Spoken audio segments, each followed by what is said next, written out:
स्वागत है राजनीति विज्ञान बीए भाग प्रथम वर्ष में पढ़ने वाले सभी विद्यार्थियों का। मैं डॉक्टर शशि वर्मा आज इस वीडियो के अंतर्गत बीए पार्ट 1 के फर्स्ट पेपर राजनीति विज्ञान के मूलाधार फाउंडेशन ऑफ पॉलिटिकल साइंस के अंतर्गत चर्चा कर रही थी कि राजनीति विज्ञान विज्ञान है अथवा कला। इसका एक भाग पहले ही आप लोगों के समक्ष आ चुका है, जिसमें हमने चर्चा करी थी कि राजनीति विज्ञान विज्ञान नहीं है। बहुत सारे राजनीतिक वैज्ञानिकों का मानना है कि राजनीति विज्ञान विज्ञान है और बहुत सारे राजनीतिक वैज्ञानिक इसके विपक्ष में तर्क देते हैं। उनका कहना है कि राजनीति विज्ञान विज्ञान नहीं है, वो कलाओं में भी पिछड़ी हुई कला है, क्योंकि राजनीति विज्ञान के अंतर्गत जो भौतिक विज्ञान होते हैं उनके जैसे तत्व या उनके जैसे तत्व नहीं पाए जाते हैं उसके अंतर्गत। लेकिन बहुत सारे वैज्ञानिक जो हैं वो राजनीति विज्ञान को विज्ञान मानते हैं। तो इस वीडियो के अंतर्गत हम राजनीति विज्ञान को विज्ञान मानने के पीछे क्या तर्क दिए जाते हैं या राजनीति विज्ञान की वैज्ञानिकता के पक्ष में क्या तर्क है, उनको जानने का प्रयास करेंगे। गार्नर जो महान राजनीतिक वैज्ञानिक हुए हैं और बारंबार हम उन्हें पढ़ते रहते हैं, उनके राजनीतिक विचारकों को पढ़ते रहते हैं। उन्होंने कहा है कि एक विज्ञान किसी विषय से संबंधित उस ज्ञान राशि को कहते हैं जो विधिवत पर्यवेक्षण, अनुभव एवं अध्ययन के आधार पर प्राप्त की गई हो, जिसके तथ्य परस्पर संबंध क्रमबद्ध तथा वर्गीकृत किए गए हों। राजनीति विज्ञान को यदि विज्ञान की इस परिभाषा के संदर्भ में देखा जाए तो इसे भी विज्ञान कहा जा सकता है। गार्नर इसको राजनीति विज्ञान को एक विज्ञान मानते हैं। उनका कहना है कि जिस तरीके से विज्ञान के अंतर्गत विधिवत पर्यवेक्षण होते हैं, अनुभव प्राप्त किया जाता है, उस अनुभव के आधार पर अध्ययन किया जाता है और उससे प्राप्त जो तथ्य होते हैं उनमें परस्पर संबंध होता है, क्रमबद्ध होता है, वो सारे वर्गीकृत किए जाते हैं। उसी तरीके से राजनीति विज्ञान के अंतर्गत भी किए जाते हैं।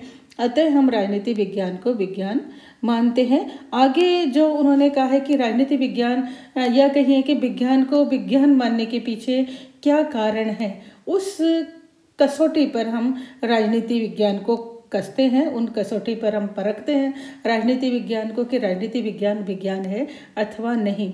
तो भौतिक विज्ञान का जो पहला तत्व है, उसका जो पहला गुण है, वो है क्रमबद्ध एवं व्यवस्थित ज्ञान। राजनीति विज्ञान के अंतर्गत एक क्रमबद्ध होता है। जैसे मैंने पहले भी बताया कि हमको यदि कोई फल चाहिए, आम का फल चाहिए, तो सबसे पहले हमें बीज डालना पड़ेगा। उसके बाद हम उसको इंतज़ार करेंगे उसके पल्लवित होने का, पुष्पित होने का।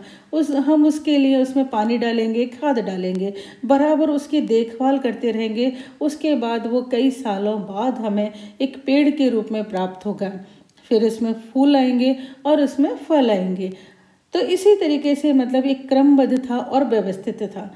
और भी बहुत सारे विज्ञान है। अगर हम जीव विज्ञान की बात करते हैं तो हम देखते हैं कि बच्चा एक किस तरीके से 9 महीने के अंदर उत्पन्न होता है और वो धीरे धीरे बड़ा होकर एक मनुष्य के रूप में आता है, फिर वो बूढ़ा हो जाता है। यानी कि एक क्रमबद्ध है, हर एक क्रम आगे से पीछे के ऊपर की ओर चलता रहता है और सब कुछ व्यवस्थित है।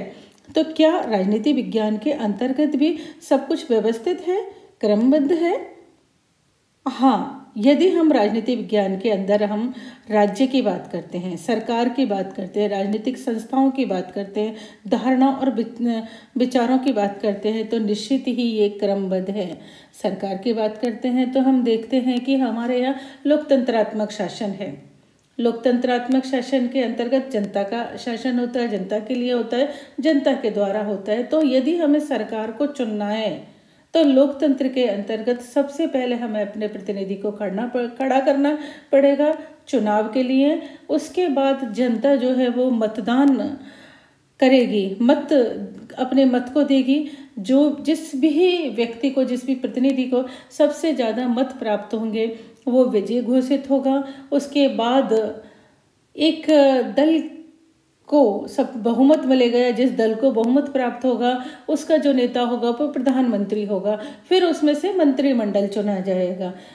उसके बाद जब भी कोई कानून होंगे, जब भी कानून, यदि हम कानून की बात करते हैं तो हम कानून का भी इसी तरीके से क्रमबद्ध तरीका है कि लोकसभा के अंदर हमारा प्रतिनिधि किसी कानून को बनाने की बात करता है या संसद के पटल पर रखता है, उसके ऊपर मतदान होता है। मतदान होने के बाद यदि उसके पक्ष में ज़्यादा वोट डलते हैं तो वह राष्ट्रपति के साइन के बाद कानून बनता है। राजनीतिक संस्थाओं की, और भी हम राजनीतिक संस्थाओं की बात करें, कार्यपालिका की करें, व्यवस्थापिका की करें, न्यायपालिका की करें, तो उन सब में एक क्रमबद्ध होता है। उसके जो पदाधिकारी होते हैं उनका भी क्रम होता है, जो निर्णय लिए जाते हैं उनका भी क्रम होता है, जो कानून लिए जाते हैं उनका भी क्रम होता है, जो कानून क्रियान्वित होते हैं या पास होते हैं उनका भी, उनमें भी एक क्रमबद्धता होती है। और क्रम से हम उसके अध्ययन भी जब करते हैं तो क्रम के अनुसार ही करते हैं, और वो सब सारा व्यवस्थित भी होता है। तो हम कह सकते हैं कि राजनीति विज्ञान जो है वो विज्ञान है। जैसे मान लीजिए कि अगर हमें किसी सांसद के पास जाना है तो हमें संसद भवन जाना पड़ेगा। जो भी कार्य होते हैं संसद से, तो वहाँ हमें एक व्यवस्था दिखेगी कि उसका अध्यक्ष है जो वो कुर्सी पे बैठा हुआ है, जो अध्यक्ष है वो ही कुर्सी पे बैठेगा, दूसरा व्यक्ति वहाँ आकर नहीं बैठेगा, सभी सांसद अपने स्थान पर बैठेंगे। कार्यपालिका के अंदर यदि हम किसी और भी राजनीतिक संस्थाएं जिन्हें हम नौकरशाह वर्ग कहते हैं उनके अंतर्गत जाते हैं, वो सभी सरकार के अंदर आते हैं। तो वहाँ पे भी एक क्रमबद्ध होता है, एक पद सोपान यानी कि छोटे से बड़ा अधिकारी, बड़े से बड़ा अधिकारी। तो इस तरीके से ही वहाँ कार्य होते हैं और वहाँ एक व्यवस्था होती है। तो हम कह सकते हैं इस क्रमबद्ध और व्यवस्थित अध्ययन के कारण कि राजनीति विज्ञान एक विज्ञान है। दूसरा कहा जाता है कि जो भौतिक विज्ञान होते हैं जैसे फिजिक्स है या केमिस्ट्री है या बायो, उनमें एक सुनिश्चितता होती है और एक रूपता होती है, जबकि राजनीति विज्ञान में सुनिश्चितता और एक रूपता नहीं होती है। लेकिन इसके राजनीति विज्ञान के भी कुछ ऐसे पक्ष हैं कि उसमें सुनिश्चितता है और एक रूपता है। जैसे हम कानून की बात करते हैं तो कानून के अंदर लिखा हुआ है कि ये कानून, मतलब इतने सारे कानून बन चुके हैं, तो कानून हमारे संविधान के अंतर्गत जो लिखे हुए हैं वो कानून निश्चित है, उसके अंदर सुनिश्चितता है, मतलब निश्चित है। ऐसा नहीं है कि आज कोई कानून है और कल नहीं है। यदि उस कानून को बदलना भी पड़ता है तो उसके लिए उस कानून को एक लंबी प्रक्रिया से गुजरना पड़ता है, जब वो उस कानून में संशोधन होता है और वो दूसरे कानून का रूप धारण करता है। तो हम कानून के कहते हैं कि उसमें एक सुनिश्चितता है और एक रूपता है। न्याय की बात करते हैं तो न्यायपालिका के अंदर भी सुनिश्चितता है। एक मजिस्ट्रेट अपनी योग्यता के आधार पर न्याय विभाग में आता है और अपनी योग्यता के आधार पर ही वो या आगे बढ़ता जाता है और एक मुख्य न्यायाधीश पद को वो प्राप्त करता है। तो उसके अंदर भी सुनिश्चितता है, एक रूपता है। और उसके ये न्याय के अंदर यह भी सुनिश्चितता है कि यदि आप कोई अपराध कर रहे हो तो एक निश्चित अपराध के लिए निश्चित सजा दी जाएगी। ऐसा नहीं है कि किसी ने मात्र चोरी करी तो उसको मृत्यु दंड दे दिया जाए, या किसी ने किसी को ख़त्म कर दिया है, उसका मर्डर कर दिया है तो मात्र उसको वार्निंग दे के छोड़ दिया जाए, ऐसा नहीं है। तो उस न्याय व्यवस्था के अंदर, जो कि हमारे राजनीति विज्ञान का ही एक भाग है, उसके अंदर सुनिश्चितता है, एक रूपता है। शिक्षा यदि हम बात करते हैं तो शिक्षा भी हमारे सरकार का एक कार्य, सरकार का महत्वपूर्ण कार्य है। उसके अंदर एक रूपता है। कानून है, क्रांतियाँ हैं, राज्य है, इन सभी के अंदर एक सुनिश्चितता है और एक रूपता है इनके अंदर। इस संबंध में हम कुछ ऐसे नियम और सिद्धांत भी हैं जो प्रत्येक परिस्थिति और तथा देश में लागू होते हैं, जैसे कि नागरिकों को अधिकार प्राप्त होने चाहिए, राजनीतिक अधिकार प्राप्त होने चाहिए, उनको सामाजिक अधिकार प्राप्त होने चाहिए, उनको कानूनी अधिकार प्राप्त होने चाहिए। तो ये प्रत्येक देश, प्रत्येक परिस्थिति में एक से ही होते हैं। यदि मनुष्य है, मनुष्य को बोलने का अधिकार होना चाहिए, आजीविका का अधिकार होना चाहिए, शिक्षा को प्राप्त करने का अधिकार होना चाहिए, उन्हें अपने देश की सरकार को चुनने का अधिकार होना चाहिए, मानव अधिकार प्राप्त होने चाहिए। तो ये एक ऐसे सिद्धांत हैं राजनीति विज्ञान के अंतर्गत जो प्रत्येक देश और प्रत्येक परिस्थिति में एक से होते हैं, एक से नियम लागू होते हैं। तो निश्चित ही हम कह सकते हैं कि राजनीति विज्ञान के अंदर भी सुनिश्चितता है, एकरूपता है। उसके बाद कहते हैं कि राजनीति विज्ञान के अंतर्गत जो इसके विरोध में बोलते हैं कि पर्यवेक्षण और परीक्षण संभव नहीं है। इसके पक्ष में बोलने वाले अर्थात राजनीति विज्ञान को विज्ञान का दर्जा देने वाले कहते हैं कि पर्यवेक्षण एवं परीक्षण संभव है। यदि परीक्षण से अभिप्राय किसी भी क्रमबद्ध प्रयोग से है तो राजनीति विज्ञान में परीक्षण का अभाव नहीं है।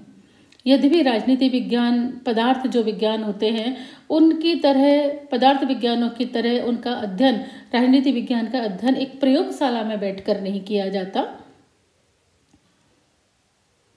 इतनी सरलता से इसका अध्ययन नहीं हो सकता या प्रयोग नहीं हो सकते। इसके राजनीति विज्ञान की जो प्रयोगशाला है वो पूरा मानव समाज है और इसकी जो विषय वस्तु है वो मानव का व्यवहार है, उसमें परिवर्तन होते रहते हैं, लेकिन फिर भी पर्यवेक्षण या परीक्षण संभव है। मान लीजिए कि हम मनुष्य, यदि आप कोई एक ऐसा व्यक्ति या एक ऐसा नेता जो खड़ा होता है जो जनता की भलाई के लिए सोचता है, तो निश्चित ही समस्त मानव का जो व्यवहार है वो उसके ऊपर की तरफ आकर्षित होता है और उसे भारी मतों से विजयी प्राप्त होती है। या ये कहें कि हमारे राजनीतिक दल ये प्रयास करते हैं कि किसी अभिनेता को चुनाव में खड़ा कर दिया जाए और उनको लगता है या निश्चितता है ये कि वो अभिनेता निश्चित ही चुनाव जीतता है। और उन्होंने बार बार ये परीक्षण किया है कि जब भी हमारे यहाँ कोई अभिनेता नेता के रूप में आता है या लोकसभा या राज्यसभा के सदस्य के लिए खड़ा होता है तो वो निश्चित ही जीतता है। बहुत कम बार ऐसा हुआ है कि उनको हार नसीब हुई है। तो ये बार परीक्षण है ना कि वो परीक्षण कर रहे हैं कि एक अभिनेता को खड़ा कर दीजिए उसकी जीत निश्चित ही है।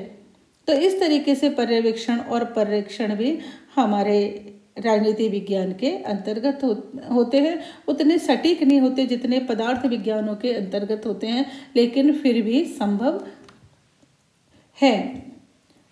और जो पदार्थ विज्ञान है उनके अंतर्गत कहा जाता है कि कार्य और कारण में संबंध होता है। इसके विपक्ष में बोलने वाले कहते हैं राजनीति विज्ञान के अंतर्गत भी जो भी कार्य होता है उसके पीछे कारण निश्चित होता है। इसके विपक्ष में बोलने वाले कहते हैं कि राजनीति विज्ञान के अंतर्गत कार्य और कारण में कोई संबंध नहीं होता है। उसका उदाहरण देते हुए वो कहते हैं कि फ्रांस, रूस और चीन में जो क्रांतियां हुई उनके अलग अलग कारण थे, लेकिन आप और हम सब समझते हैं कि जब भी क्रांति होती है उसका एक ही कारण होता है और वो कारण होता है कि जो शासक होता है उसका अत्याचार अपने चरम पर पहुंच जाता है। वो जनता के साथ बहुत अत्याचार करता है और उसे अपने अधिकारों से वंचित कर देता है। जितनी भी क्रांतियां हुई हैं उसका मेन कारण यही है कि जब भी जनता के अधिकारों का हनन किया जाता है, जनता के ऊपर अत्याचार किया जाता है, तो वो जनबल जो अभी तक अपने शासक को सहन करता आ रहा है वो अचानक उग्र हो जाता है और सहना बंद कर देता है और क्रांतियाँ होती हैं। चाहे वो स्वतंत्रता आंदोलन हो, चाहे कोई भी क्रांति हो, तो निश्चित ही हो प्रत्येक क्रांति के कारण के पीछे एक ही कारण होता है और वो होता है अत्याचार को चरम पर पहुंचना और मनुष्य का या लोगों का अपने अधिकारों से वंचित होना। वो क्रांति चाहे भारत में हो, वो क्रांति चाहे फ्रांस में हो, चाहे रूस में हो, चाहे चीन में हो, कहीं भी हो वो क्रांति, उस क्रांति के पीछे यही कारण निश्चित होता है। इसके विपक्ष में ये भी तर्क दिया जाता है कि राजनीति विज्ञान के अंतर्गत भविष्यवाणी की क्षमता नहीं है, जबकि पदार्थ विज्ञानों के अंतर्गत हैं।